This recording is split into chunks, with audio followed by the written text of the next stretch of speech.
And now, back to the Campbell Playhouse and our 5th annual presentation of A Christmas Carol. A Christmas present from the makers of Campbell's Soups.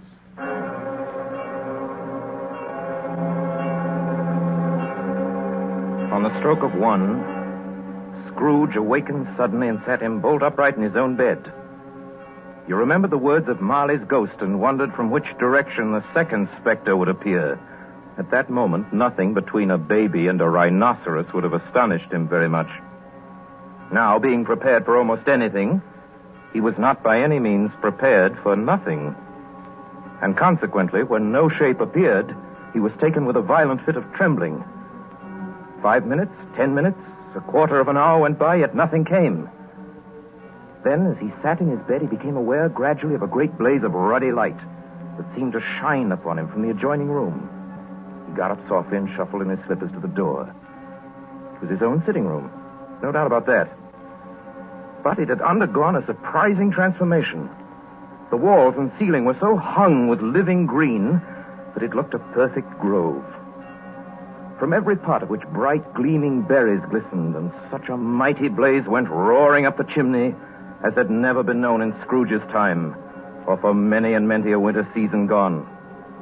Heaped up on the floor to form a kind of throne were turkeys, geese, game, poultries, great joints of meat, sucking pigs, long wreaths of sausages, mince pies, plum puddings, barrels of oysters, red-hot chestnuts, and seething bowls of punch that made the chamber dim with their delicious steam. In easy state upon this couch, there sat a jolly giant, glorious to see, who bore a glowing torch in shape not unlike Plenty's horn, and held it up, high up to shed its light on Scrooge as he came peeping round the door. Come in, Ebenezer Scrooge, and know me better, man. Sure. I am the ghost of Christmas present. Look upon me. You've never seen the like of me before. You're different from the other spirit. You're tall, almost a giant. That great torch you carry. Its light falls into the homes of rich and poor alike. Spirit, take me where you will. Last time I went against my will and learned a lesson which is working now. If you have anything to teach me, let me profit by it. Touch my robe, Ebenezer Scrooge. Touch my robe. Have you brought me, Spirit? An humble dwelling in an humble street. It's miserable enough. Yet there is happiness there. Who are these people? Who's that woman and the children? These are the family of your clerk, Bob Cratchit. He and his wife, dressed in a twice-turned gown, but brave in ribbons, laying the table for their Christmas dinner. And there, assisting her, is their daughter Belinda, and the young man with a fork in the stuffing. That's Master Peter Cratchit, and the two little Cratchits. Listen, Scrooge. Here's Martha, Mother. Bless your heart alive, Martha, my dear. Merry Christmas to you. Merry Christmas, Mother. Merry Christmas. How late you are, my dear. Oh, we'd a deal of work to finish up last night, and we had to clear away this morning. Well, never mind so long as you're here now. Sit you down before the fire and have a warm. Lord bless you. Where's Father? He's been to church with Tiny Tim. They'll be along directly. How is Tiny Tim, Mother? Any better at all? Sometimes I think he is. And sometimes I think, oh, dear God, if anything should happen to Tiny Tim. Mother, you mustn't even think of such a thing. Here they are! Tiny Tim. Merry Christmas, everybody. Martha, welcome, my dear. Merry Christmas, Father. And Tim. Merry Christmas, Martha. Oh, Tim, you darling. Let me take you. Oh, Father, I'm so glad to be home. And we're so glad to have you, Martha. And how did little Tim behave in church, Bob? Oh, as good as gold and better. Oh, I like church, Mother. Oh, they sang the nicest songs. I hope people saw me there. Saw you there? And why, Tim? Well, don't you see? Because I'm lame. And if they saw my crutch, it might be pleasant for them to remember on Christmas who it was made lame beggars walk and blind men see. Bless you, my son. Are we ready to eat, Mother? Come on, let's eat. Yes, children, we're all ready. Come, take your places now. And I'll wait your turn. There's plenty of stuffing and dressing and plum pudding for all of you. Martha, you take care of Tiny Tim and see that he eats plenty. He must get strong and well. Now sit down, everyone. And now, my dears, shall we say grace? Spirit, Our Father who art in tell me, If Tiny Tim will live. I see a vacant seat in the poor chimney corner, and a crutch without an owner carefully preserved. Oh, no, no. No, kind spirit. Say he'll be spared. Say he'll live. If these shadows remain unaltered by the future Ebenezer, the child will die. And now, my dears, with such a dinner, a toast. A Merry Christmas to us all, and God bless us. God bless us, everyone. And now to Mr. Scrooge. I'll give you a toast to Mr. Scrooge, the founder of the feast. The founder of the feast, indeed, who pays you all 15 shillings a week. I wish I had him here. I'd give him a piece of my mind to feast on, and I hope he'd have a good appetite for it. Oh, my dear, the children, Christmas Day. It should be Christmas Day, I'm sure, on which one drinks the health of such an odious, stingy, unfeeling man as Mr. Scrooge. You know he is, Bob. Nobody knows it better than you, poor fellow. My dear Christmas Day. I'll drink his health for your sake and the day's, not for his. Long life to him.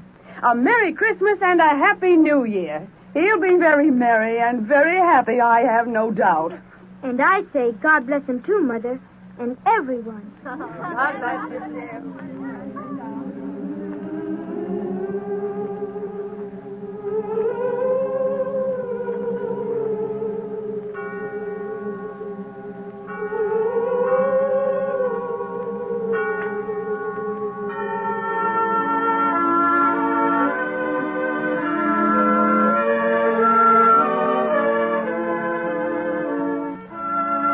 There was nothing of high mark in all this. They were not a handsome family, these Cratchits. They were not well-dressed. Their shoes were far from being waterproof. Their clothes were scanty and had known, very likely, the insides of a pawnbroker's.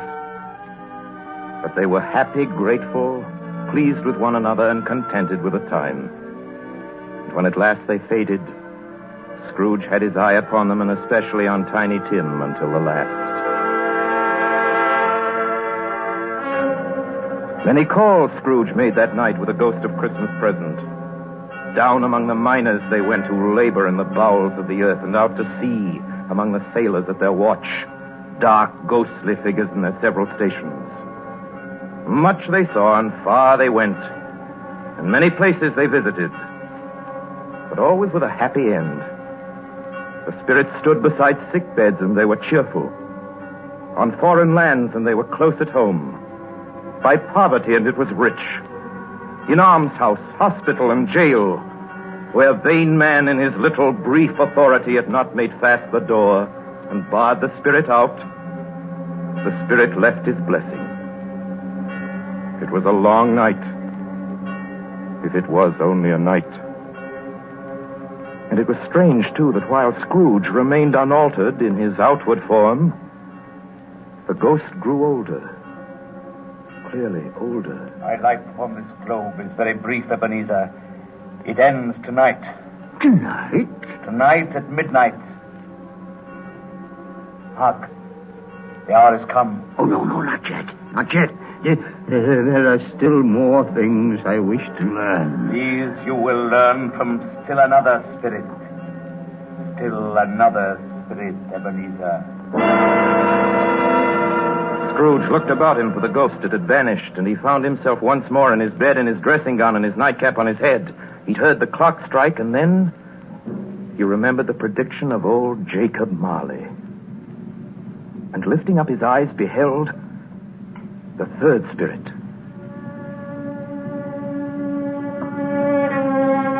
A solemn phantom, shrouded in black, draped and hooded, coming towards him slowly and silently like a mist along the ground. I know you. You are the ghost of Christmas yet to come. You will show me the shadows of things that have not happened, but will happen in the time before us. Answer me, spirit. Ghost of the future, I fear you more than any specter I've seen. Yet I know your purpose is to do me good, and as I hope to live to be another man from what I was, lead on. Lead on. Night's waning fast. time's precious.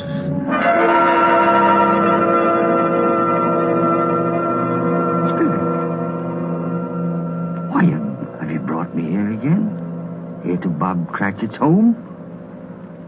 But it's not the same. Why is it so quiet? So very quiet here. Mother. Mother, please. Oh, my son. My little son. Tiny Tim. I loved him so. Oh, Mother, dear, you mustn't. It's almost time for Father to be home. Don't let him see you crying. Yes. Yes, Mother. He's late tonight. He walks slower than he used to. And yet I've known him to walk very fast indeed with Tiny Tim on his shoulder. So have I, Mother.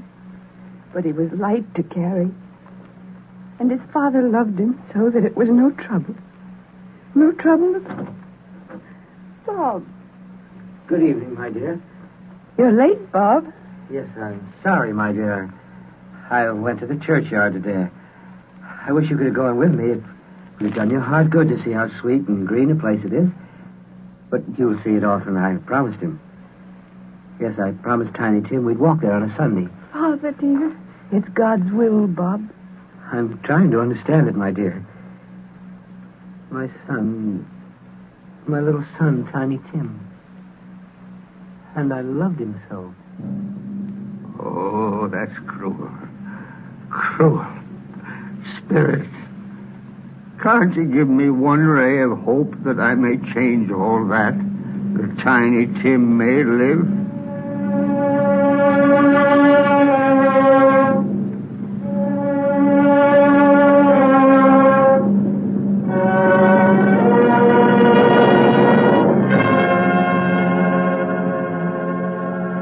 Where are you taking me now? Here, on a common street, Spirit? What is there for me to learn here? Who are those men? I don't know much about it. Either way, I only know he's dead. When did he die? Last night, I believe. It's likely to be a very cheap funeral for Palm Life. I don't know anybody to go to it. Suppose we make up a party and volunteer. I don't mind going if a lunch is provided. Come to think of it, I'll bet I was his best friend. What? We used to nod to each other when we met in the street.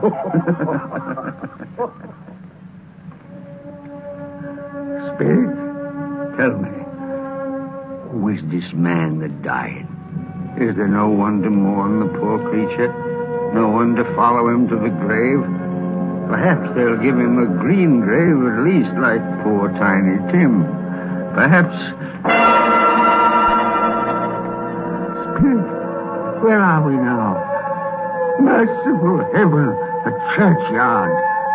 Overrun by grass and weeds, choked with too much burying, desolate, lonely, crumbling gravestones.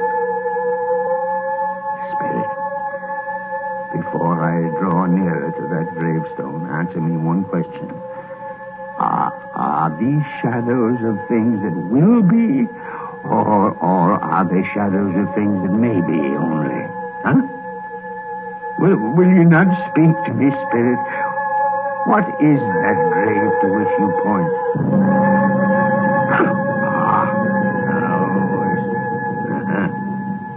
There's writing on that stone. The name on the gravestone is Ebenezer Scrooge. Ebenezer Scrooge? Oh, no, Spirit, no, hear me. I'm not the man I was. Why show me this if I'm past all hope? Tell me that I can change these dreadful shadows you've shown me by an altered life. I'll honor Christmas in my heart, and I'll try to keep it all the year. I'll live in the past, the present, and the future, and I'll not shut out the lessons that they teach. Tell me, Spirit, go on, tell me that I can sponge away the writing on that stone, Spirit. I beg you, Spirit. I beg you.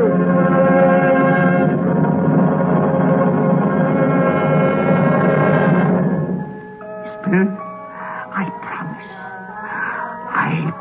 promise on my knees. I promise.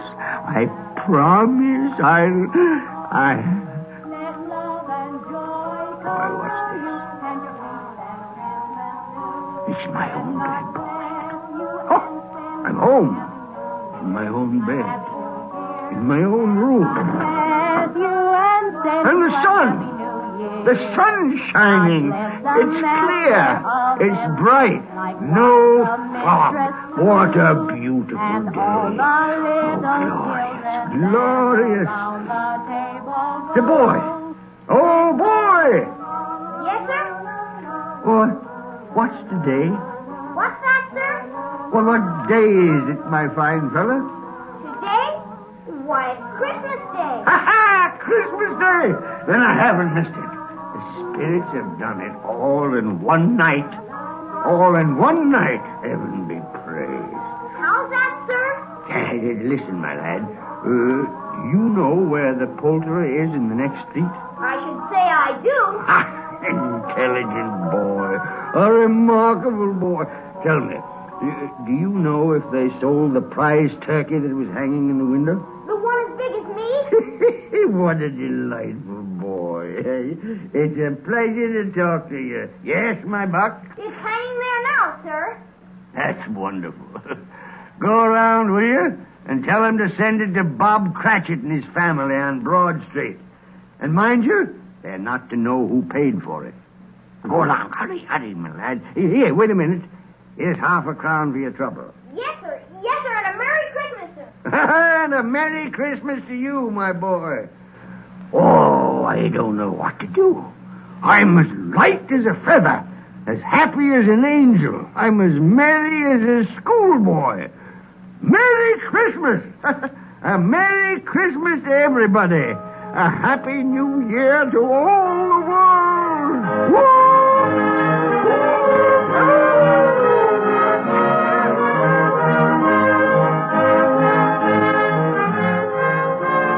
My dear sir, how do you do? I beg your pardon? Well, you, sir. Aren't you the gentleman who came to my office in regard to that charity? Why, yes, sir. A Merry Christmas to you. Yes, sir. Allow me to ask your pardon, sir. And will you have the goodness to accept? I prefer to whisper this. But, Lord bless me. My dear Mr. Scrooge, are you serious? If you please. No, not a farthing less. A great many back payments are included in it, I assure you. Will you do me that favor? Oh, my dear sir, I don't know what to say to such munificence. No, don't say anything, please. Come and see me. Will you come and see me? I will indeed. Thank you. I'm much obliged to you. I thank you 50 times. Bless you. Merry Christmas.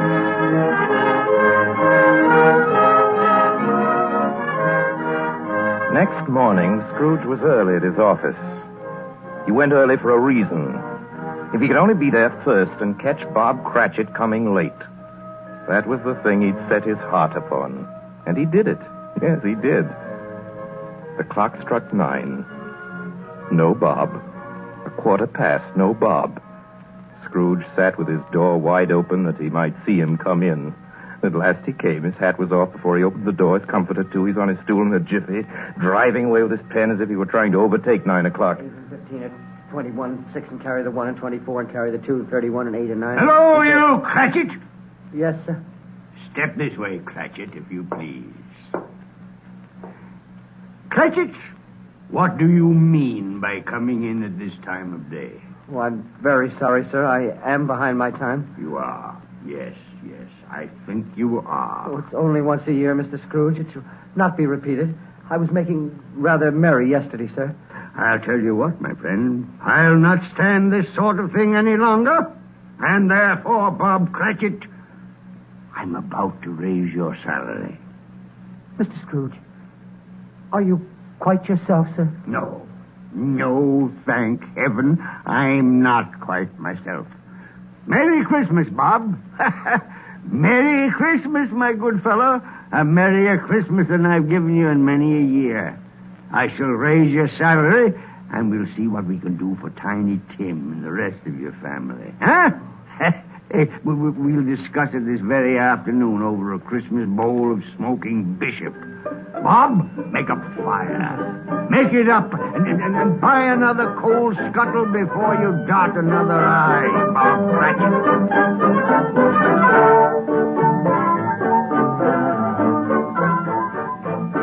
Scrooge was better than his word. He did it all, and infinitely more.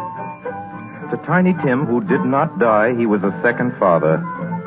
He became as good a friend, as good a master, and as good a man as the good old city knew, or any other good old city, town, or borough in the good old world.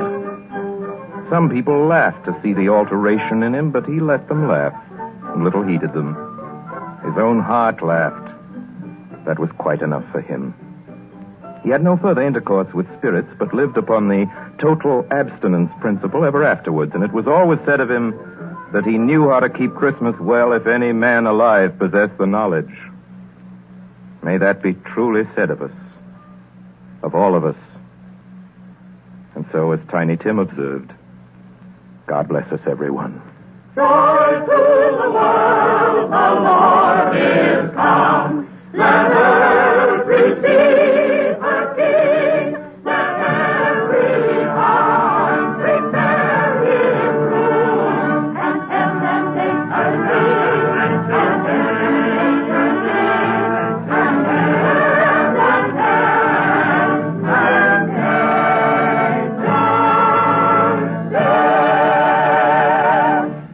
You have just heard our annual presentation of Charles Dickens' A Christmas Carol, starring Lionel Barrymore, brought to you by the makers of Campbell Soups.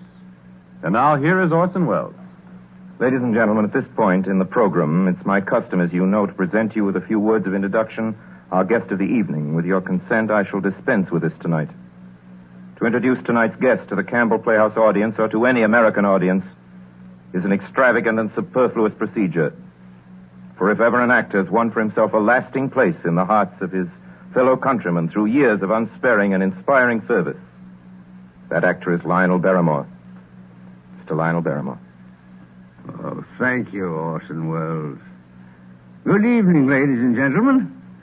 Well, this is the 4th year I've had the pleasure of appearing in the Christmas Carol here on the Campbell Playhouse, and I assure you all it's a pleasure that never tires. As long as I can remember, this has been one of my favorite stories. When we were children, it was read to us regularly at this time of year, as it is to many millions of children right now.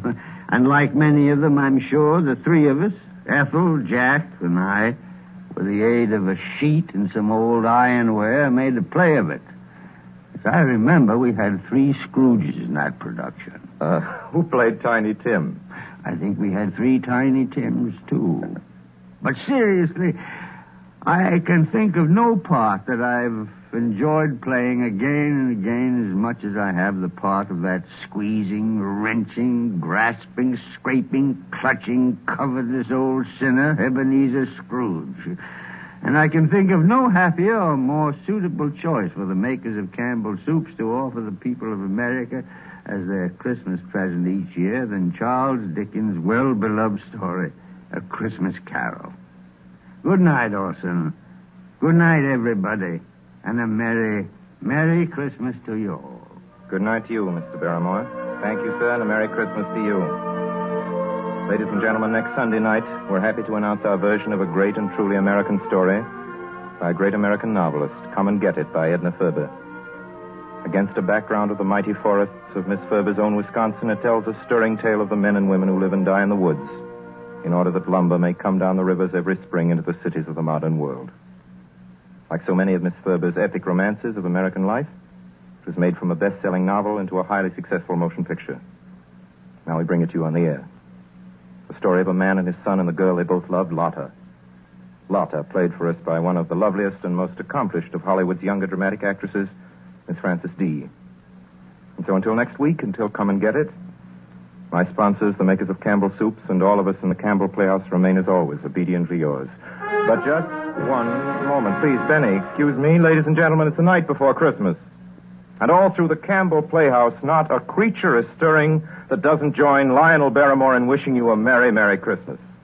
This goes for all of us, from my sponsor, myself, or for all of us, from Don McBain, who runs the machinery in the control room, to Miss Helgren, who types the Campbell Playhouse scripts. A Merry Christmas. From Benny Herman and his band of merry melodians. Merry Christmas.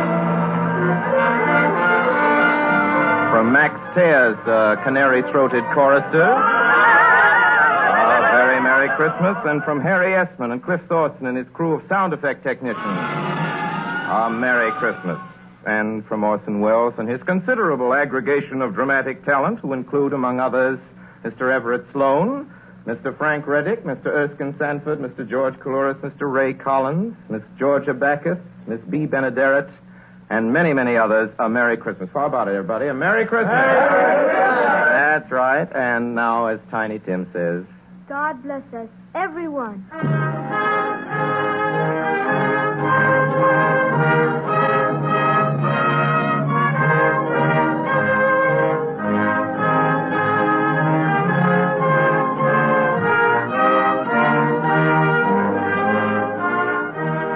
The makers of Campbell Soups join Orson Welles in inviting you to be with us in the Campbell Playhouse again next Sunday evening when we bring you Edna Ferber's Come and Get It with Miss Frances D. as our guest. Meanwhile, if you have enjoyed our 5th annual presentation of A Christmas Carol, won't you tell your grocer so this week when you order Campbell Soups? This is Ernest Chappell saying thank you and a very Merry Christmas to you all.